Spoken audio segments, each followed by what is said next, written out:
This Lenovo PC was sent to me by a viewer, but apparently it doesn't work. Today, we're going to try to fix that. That's the intro. Let's get started.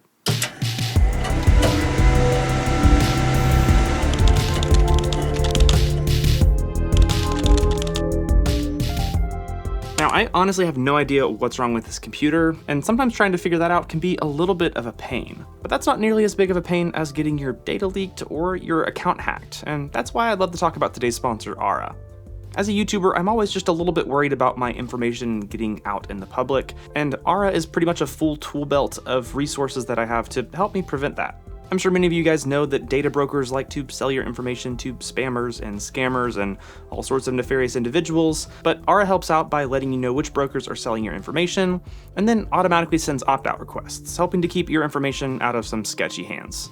But Aura does so much more than just deal with data brokers. With Aura, you get features like an included VPN, password manager, parental controls, identity theft insurance, and a very helpful browser plugin to block malicious ads and trackers. Now, knowing you guys, you may already run some of these services and maybe even self-host your own, but with Aura, it's nice that everything's just bundled together into one app and service. Especially with family members, it can be a lot easier to convince them to use one app to stay a bit more safe when browsing the web versus a bunch of different apps and services. So if you value your privacy and your family's privacy, you can go to aura.com/hardwarehaven to get signed up for a free 2-week trial. So I really don't know much about this. I know it's a Lenovo ThinkStation of sorts. I think it's an Intel 8th gen. Yep, Intel Core i7 8th gen. I know the viewer sent me an email. I should probably read the email. Hold on. All right, so this is a Lenovo P330 small form factor, it seems, and they somehow broke it while installing new RAM and an SSD. It powers on, but no boot screen. Let's see if we can't figure this out. I have a feeling, since they were talking about swapping memory, that there's a good chance it's memory related, but let's just go ahead and plug this in, power it on, and see what happens. First of all, how do I... Oh, simple enough. We have a Quadro P620. That's kind of interesting. Front cover. There's nothing attached to that. It's just plastic. Sweet. So I have a feeling to get to the RAM, we'll pop this guy open. So I don't know if you guys can see or not. I may have to kind of hold it up. All 4 RAM slots are populated, but with 2 different types of memory. Here, I'm just gonna pop them out real quick. Nope, first let's just try to power this thing on and see what happens. You know what? I'm actually going to take out this GPU.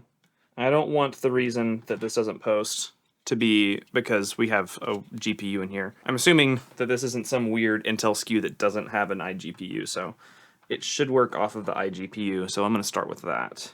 It's gonna be hilarious if just taking the GPU out causes this to post. Okay, nothing so far. I don't think you guys can hear. There's just some very light fan spin here from the CPU fan. Also, that seems to be the only fan other than the power supply, which the power supply fan is not spinning. I imagine that only spins up if it gets too hot or something. Let's go ahead and start by taking all of this RAM out. So these first 2 sticks, 16 gigabyte, 2666 Samsung modules. Some SK Hynix, 16 gigabyte, 2666. Nothing here seems to be mismatched other than the brand. Let's just start with 1 and see what happens. I have a really good feeling it could be a RAM issue. That being said, we're not getting any sort of different behavior here from the fan. I just noticed something really weird. This has an HDMI port on the inside of the motherboard. That makes me really want to actually get the system working so I can figure out what the heck that's for. Okay, well, no luck there. I'm going to quickly try a different memory slot and just see if that happens to maybe fix things. But that also doesn't seem to be changing anything either, so... Oops, dropped my multimeter. Just ruined one of my probes. Sad. Alright, it'll still work, it'll just work crooked. Interesting, this battery is a little bit low. I'm going to leave it out for a second. I'm also going to, you probably can't see, I'm going to zoom in a little bit here. Cover up these 2 CMOS pins and then hold down the power button while I have that clear CMOS thing covered. I don't know if that'll actually work with the battery off now that I think about it. So I'm going to go swap this battery really quick. We'll make sure this CMOS is cleared, but we'll also make sure it has a good battery. We'll pop this in. Probably should look up the manual for this to confirm I'm correctly clearing the CMOS. Oh, I don't have any RAM in it. Okay. I probably butchered that. Here's some RAM in the system. Probably should have taken the power supply out. We'll see if this has any effect. Okay, you probably couldn't have heard. Oh, come on. Come on. Oh no, that looked like a good sign. I don't think you guys could have heard, but the system fan was going, which it's been doing, but it stopped and it kicked back on. Oh, heck yeah. I saw a post screen.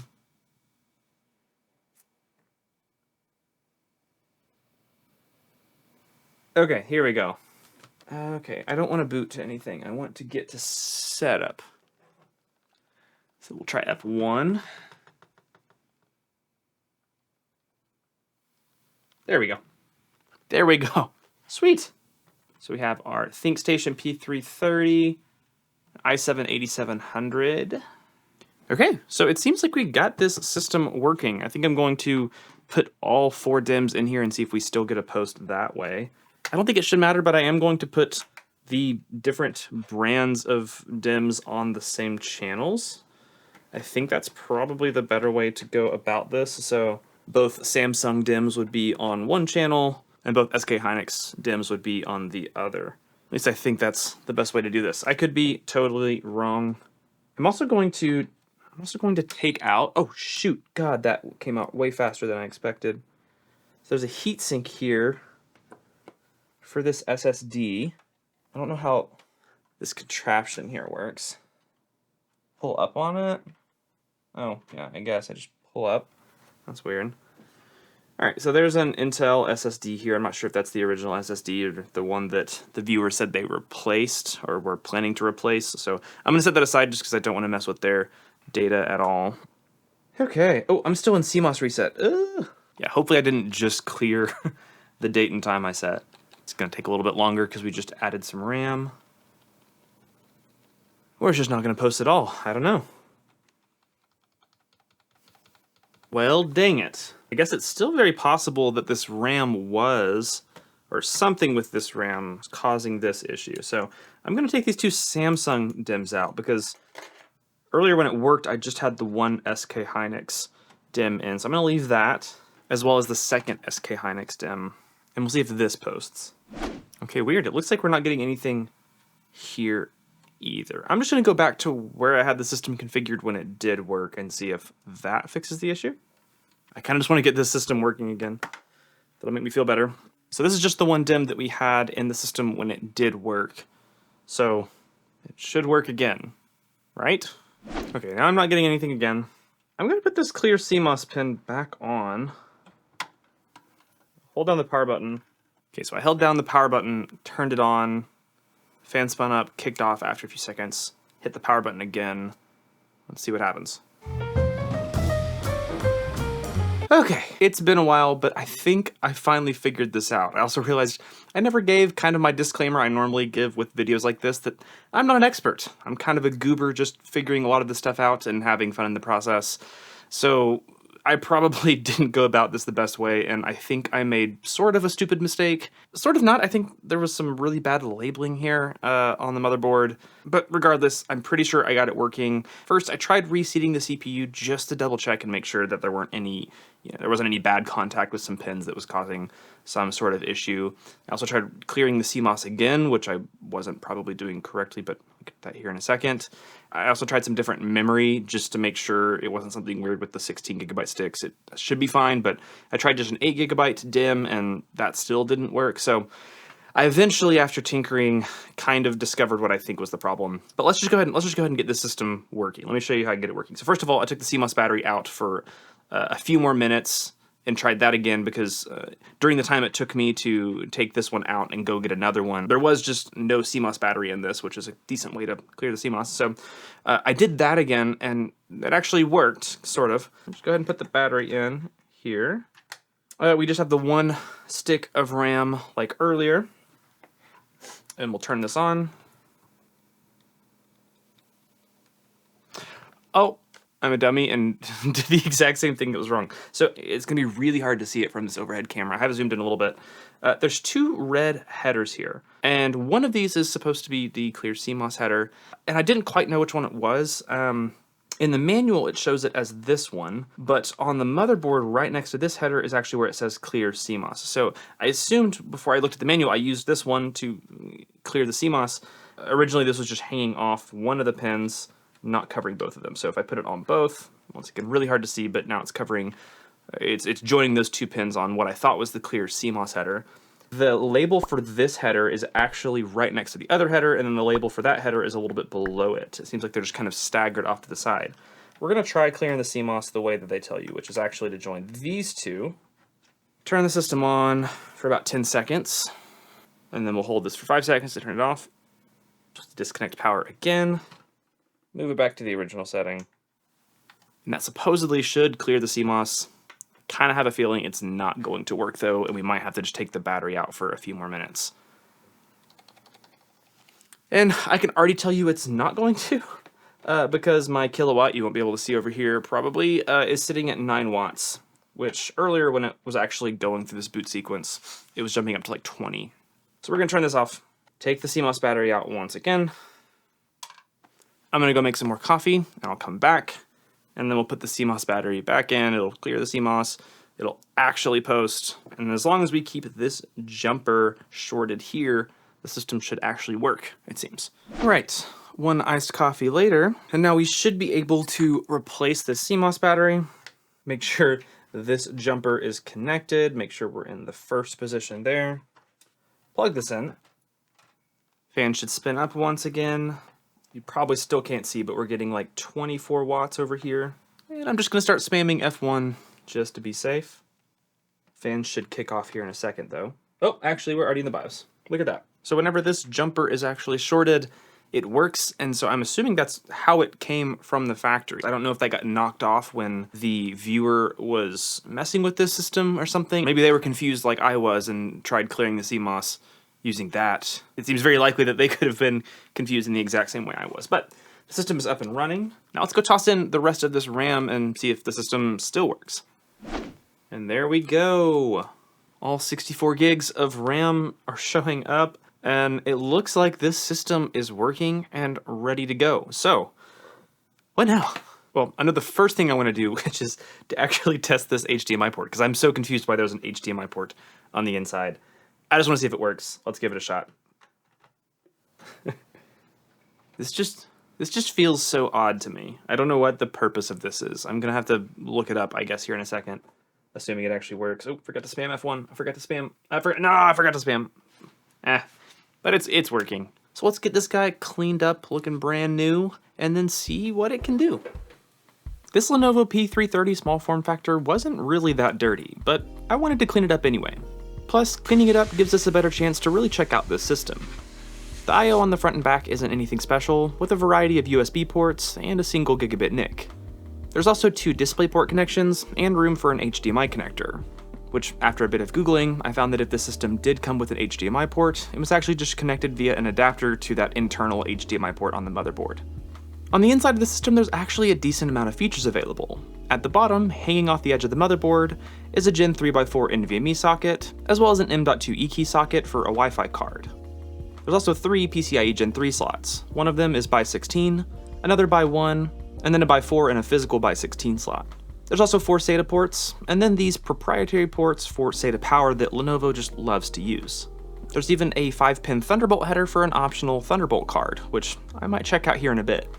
The CPU is obviously the Intel i7-8700, as we saw earlier, with its 6 cores, 12 threads, and base and turbo frequencies of 3.2 and 4.6 GHz respectively. As I said, this Lenovo really wasn't that dirty, but still, after getting it cleaned up, it's a good looking system. I'm personally a big fan of this small form factor, as I think it's a good compromise between functionality and compactness. With the system put back together, I decided to see what all it was capable of, starting with those PCIe slots. I wasn't expecting it to not work, but I did drop in a 2.5 gigabit NIC to see how well it would work in Windows. And after getting the correct drivers installed, I was seeing speeds that I would roughly expect. For the most part at least. It does seem that the cheaper SSD I installed Windows on doesn't handle writes extremely well. Sometimes M.2 eKey sockets will only support certain protocols like CNVI for Wi-Fi, but after dropping in a little SATA adapter, I was able to confirm that it does support one lane of PCIe Gen 3. Now, sadly, I didn't have one of those weird little pins to hold it in place, so I had to just use my finger the whole time, which wasn't very ideal. Now, the thing I was really excited to try out on the motherboard was that 5-pin Thunderbolt connection, and while I don't have the Lenovo card that would have optionally come with this system, I do have this Titan Ridge Thunderbolt card from my previous editing system. Now, with it being a full-height card, I had to strip everything down to get it to fit in the case. Hooking it up to the 5-pin Thunderbolt connection was easy, but I also needed to hook this card up to a standard 9-pin USB 2 header on the motherboard, but I couldn't find one. All I could find was this 11-pin header that seemed to be for USB. After some Googling, it seemed like I could use the 9 rightmost pins as a standard USB connection, but then I also had to short the other 2 pins on the left, so that's what I did. Now, this card also does have these 2 6-pin ATX PCIe power connections, which I was hoping were just going to be for the pass-through power for Thunderbolt devices. But I plugged everything in, turned the system on, and the card just did not show up. It didn't even seem to get warm, so I suspect this card doesn't actually get any power from the PCIe connection and relies on at least one of these connections being hooked up. Now, I did look, and you can find one of the Lenovo cards on eBay, but the cheapest one I could find was a little over $100. I also found some very similar looking cards from other OEM vendors like HP and Dell that were significantly cheaper, but while those have the same connections it seems, I have no guarantees that they would actually work. Since I already had Windows installed, I did run some benchmarks, which I'll talk about later in the video. But I also installed DaVinci Resolve Studio to see how well this thing might work as a video editing workstation of sorts, because, well, I do a lot of video editing. I originally started with no GPU and just relied on the CPU and integrated graphics, but scrubbing one of my 4K timelines was pretty brutal. It was a bit better after disabling color correction, but still not the smoothest experience. Also, rendering that project out using H.264 took ages. It literally took over 3 hours. But this system did come with a GPU, the Quadro P620, which I dropped back in. Now, strangely, when I went to go render the project out, the NVENC option wasn't available for encoding, which I don't really know why because the card was recognized, and I know the P620 does support NVENC, so that seemed a bit odd. So I decided to swap that card out with this NVIDIA T1000 just to see if that would work, and the NVENC option showed up with that card using the same drivers, so I'm really not sure why that happened, but since I already had the T1000 installed, I decided to go ahead and render out the project with that to sort of give a best-ish case scenario for this system. Adding the T1000 to the system cut the render time in half down to just 1 hour and 30 minutes, which is still pretty long because when I rendered this exact same project out on my editing system, which has a Ryzen 3950X and a 3060 12GB, it only took 13 minutes and 40 seconds or so.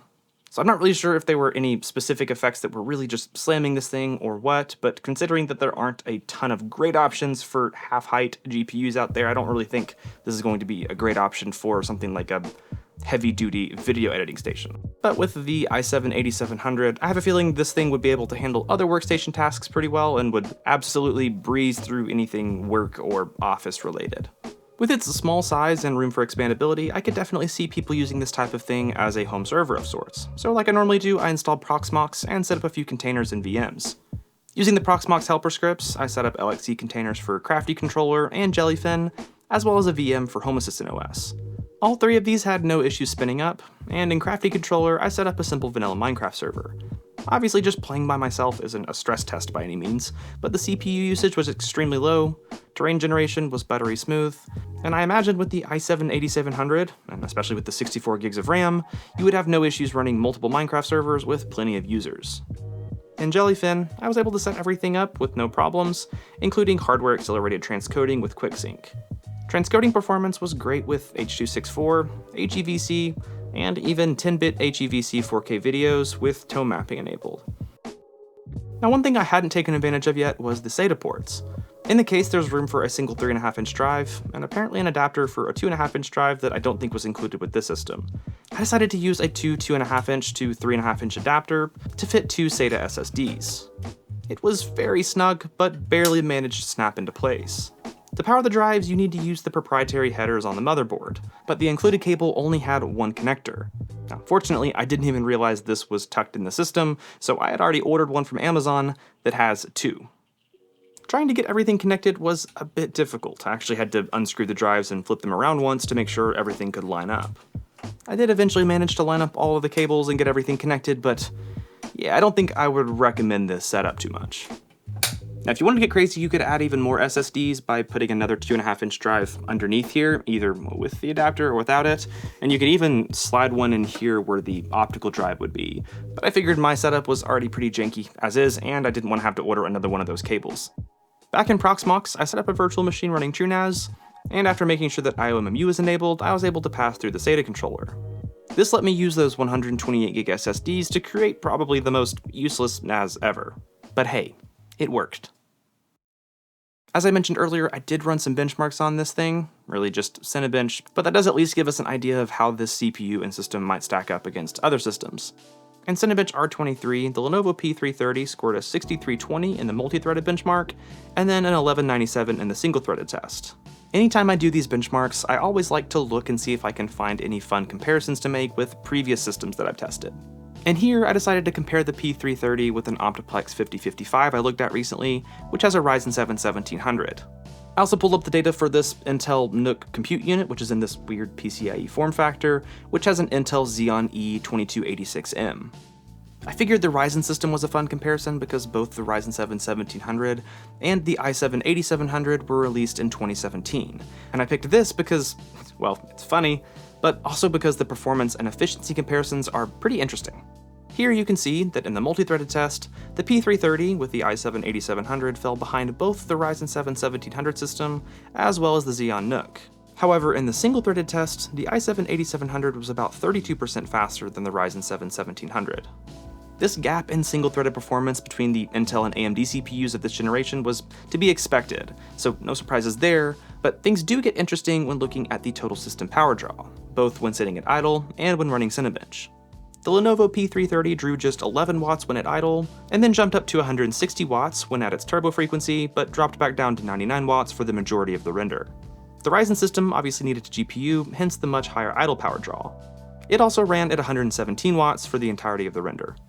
The Intel NUC takes the cake here though, drawing less power than the P330 both while at idle and when running the Cinebench render. Obviously this was literally just one benchmark and not exhaustive testing by any means, but I hope it does give a general idea of how the system and the CPU stack up in terms of performance and efficiency. Overall, I enjoyed working on this Lenovo P330 small form factor. Like I said earlier, I really do like this form factor because it's a good balance between having expandability and functionality and not taking up a ton of space. It was also cool to check out an Intel 8th gen CPU for, I believe, the first time on this channel. There are some things about this system that are pretty frustrating though. First of all, it was really annoying to try to fix it, but that's probably just an outlier. Also, with a system like this, you kind of have to deal with all of the Lenovo OEM crap, like M.2s that hang off the side of the motherboard and require a specific plug to hold them in place, the variety of proprietary connectors like the SATA power headers and the 11-pin USB headers, and the fact that the motherboard and case are both proprietary, so you won't be able to repurpose all of the components in the system if something fails. But one of the reasons I like working on these systems is because it kind of feels good to put this computer to use in a way that Lenovo never intended, and to help keep a system like this out of the landfill for at least a few more years. In terms of value, as with most things on this channel, it really just comes down to what kind of deal you can find. If someone's throwing one out for really cheap, yeah, it's probably worth it, but if you just try to go find this on eBay right now, odds are you're not going to find a great deal. That being said, I think the viewer that sent this in is going to enjoy getting the system back and putting it in their home lab, and I also hope you enjoyed watching this video. If you did, maybe consider giving it a like, maybe consider subscribing, or if you want to support the channel, you can become a raid member for as little as $1 a month. There you get early access to videos, as well as some occasional behind-the-scenes stuff and other perks. That's about it for this one though, so as always, thank you guys so much for watching, stay curious, and I really can't wait to see you in the next one. I'm gonna have to wait till that plane flies over so I can finish the last sentence of this video.